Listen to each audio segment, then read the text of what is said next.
وہاں پہ ہمارے اس وقت مہمان موجود ہوں گے، ان سے ہم بات چیت کرتے ہیں اسکائپ لنک پہ۔ جی السلام علیکم۔ جی وعلیکم السلام ورحمۃ اللہ وبرکاتہ۔ سب سے پہلے تو سمی بھائی آپ تعزیت قبول کریں ہماری طرف سے، بلکہ کینیڈا میں جتنے بھی مسلمان ہیں ان سب کی طرف سے، کہ ایک بہت بڑی شخصیت کا انتقال ہوا ہے، اور یہ وہ شخصیت ہیں جن کو میں سمجھتا ہوں کہ اگر ان کو دیکھا جائے تو نیلسن منڈیلا نے جتنی کوشش کی ہے اس سے زیادہ میں سمجھتا ہوں کہ ان کی کوشش ہے، اور انشاءاللہ ایک دن رنگ لائے گی۔ آپ کچھ گیلانی صاحب کے بارے میں ہمارے سننے والے اور دیکھنے والوں کو بتائیں۔ جی سمی بھائی۔ اعوذ باللہ السمیع العلیم من الشیطان الرجیم، بسم اللہ الرحمن الرحیم۔ وَلَنَبْلُوَنَّكُمْ بِشَيْءٍ مِّنَ الْخَوْفِ وَالْجُوعِ وَنَقْصٍ مِّنَ الْأَمْوَالِ وَالْأَنفُسِ وَالثَّمَرَاتِ وَبَشِّرِ الصَّابِرِينَ الَّذِينَ إِذَا أَصَابَتْهُمْ مُصِيبَةٌ قَالُوا إِنَّا لِلَّهِ وَإِنَّا إِلَيْهِ رَاجِعُونَ۔ صدق اللہ العلی العظیم۔ رب اشرح لي صدری یسر لي امری واحلل عقدۃ من لسانی یفقهوا قولی۔ ربنا تقبل منا انک انت السمیع العلیم، آمین یا رب العالمین۔ آمین۔ گزارش یہ ہے کہ جو بھی شخص، جو بھی ذی نفس اس دنیا میں اللہ تعالیٰ کے حکم سے آیا ہے اسے ایک دن واپس جانا ہے، اور اسی سنت کے مطابق اللہ تعالیٰ نے آج ہمارے بہت ہی دل عزیز اور میرے بالخصوص مربی اور مرشد سید علی گیلانی صاحب کو اپنے ہاں بلا لیا، اور میں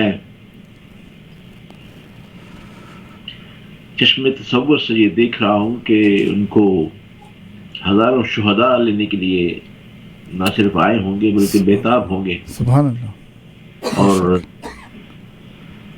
اللہ تعالیٰ نے یقیناً اپنے اس سید زادے کے لیے ملائکہ کو بھی روانہ کیا ہوگا،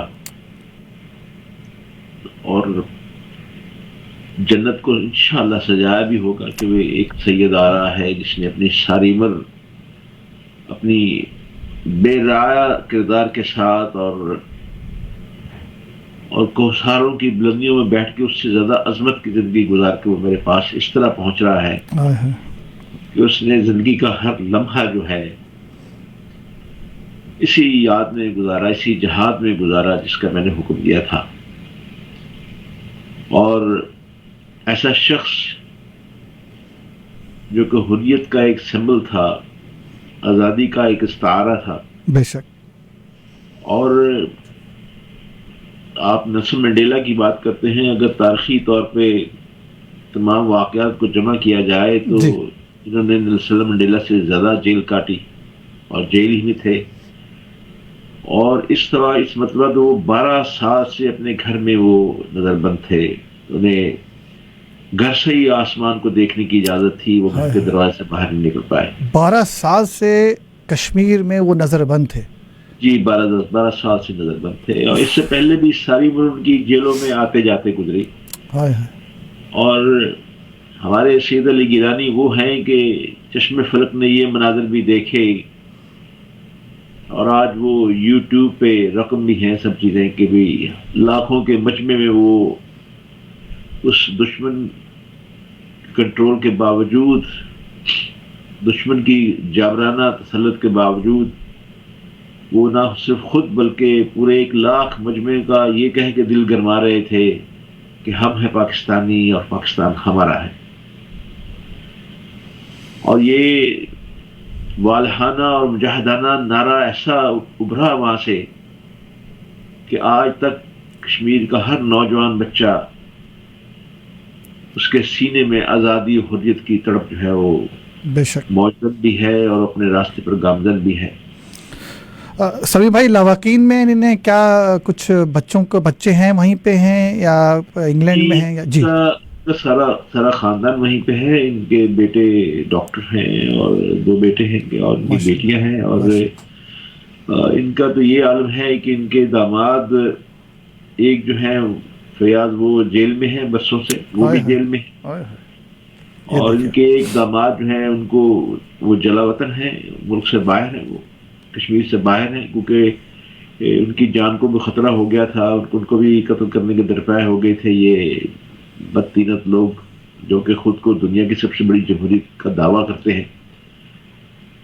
اور اس کے اس مکروہ مودی کے تمام دوست جو کہ مغرب میں بیٹھے ہوئے ہیں وہ اس لیے اس کے خلاف زبان نہیں اٹھاتے کہ انہیں صرف کاروبار درکار ہے، اور یہ جو حقوق انسانی کے یہ چیمپئن بنتے ہیں، ہم نے کئی دفعہ ان کی ان مکاریوں کو، منافع کو دیکھا بھی اور جانچا بھی. اور میں تو خود کیونکہ لندن میں بیٹھا ہوں، میں تو ایک اس لمحے سے واقف ہوں کہ کیا کیا دور گزرتا رہا، کیا کیا آ رہا. میرا ان کا ایک طویل ایک تعلق تھا ان کے ساتھ، لیکن اب ایک عرصے سے صوتی ملاقات بھی اس میں پابندیاں لگ گئی تھیں. کسی نہ کسی حوالے سے بات تو ہو جاتی تھی، لیکن پیغامات کا سلسلہ جو تھا وہ مسلسل چلتا رہتا تھا، جس سے دل کو تقویت ملتی رہتی تھی. اس سے پہلے کئی دفعہ یہ افواہیں پھیلی ان کی رحلت کی، لیکن یہ ہے کہ بعد میں پتہ چلتا رہا کہ یہ دشمن کی طرف سے افواہیں ہیں. لیکن آج بھی یہ جب مجھے خبر ملی تو لازمی بات ہے کہ میں نے سمجھا کہ شاید ہمیشہ کی طرح یہ بھی ایک افواہ ہے جو کہ پھیلائی گئی ہے، اور میں نے اپنے تئیں تصدیق کرنے کی کوشش کی تو مجھے بتایا گیا کہ ابھی تک ہمیں اس بات کا علم نہیں ہے، ہم آپ کو بتاتے ہیں. تو اسی دوران میرے ایک بہت ہی عزیز مقبولہ کشمیری نے مجھے فون پہ جب اطلاع دی، سوشل میڈیا پہ بھی مجھے اطلاع دی، تو میں نے روک دیا. میں نے کہا کہ نہیں، ایسی بات نہیں ہے، ابھی اطلاع کنفرم نہیں ہے. لیکن امیڈیٹلی اس پیغام کے ارسال ہونے کے بعد مجھے جب وہ اطلاع ملی جی، تو پھر پتہ چل گیا کہ اللہ نے انہیں اپنے پاس بلا لیا ہے. اور ان کی تدفین وغیرہ سب کا کچھ ارینجمنٹ کا کچھ معلوم ہے آپ کو؟ جی، ابھی تو تقریباً تمام ہی صوتی رابطے جو ہیں وہ ان پہ پابندی ہے. کچھ پتہ چل رہا ہے، کچھ اس لیے میری عادت بھی ہے کہ میں کیونکہ ایک عرصے سے میڈیا کے ساتھ ہوں، اور میں اپنے تئیں کسی خبر کی تصدیق سے پہلے بہت اچھی بات ہے ملک صاحب، بہت اچھی بات ہے. ملک صاحب، آپ سے انشاءاللہ تفصیل سے ہمارے 5 بجے کے بعد جو سیگمنٹ سٹارٹ ہوگا آپ سے بات چیت کرائی جائے گی، اور انشاءاللہ تعالیٰ آپ کو اللہ تعالیٰ آپ صبر دے اور سب کو جو ہے سخت صبر دے. اور ایک بہت بڑا سانحہ ہے میں سمجھتا ہوں، اور ہم سب کو اس میں بھرپور عقیدت سے اور اس چیز کو اور خاص طور پہ جنہوں نے ان پہ پابندیاں لگائی ہوئی تھیں اور ان کے تدفین کے اوپر اور اس کے اوپر اگر کوئی چیز ایسی آتی ہے تو اس کو ہم بہت ہی اسٹرانگلی کنڈیم کرنا چاہیے. بہت بہت شکریہ ملک صاحب. جزاک اللہ. Thank you.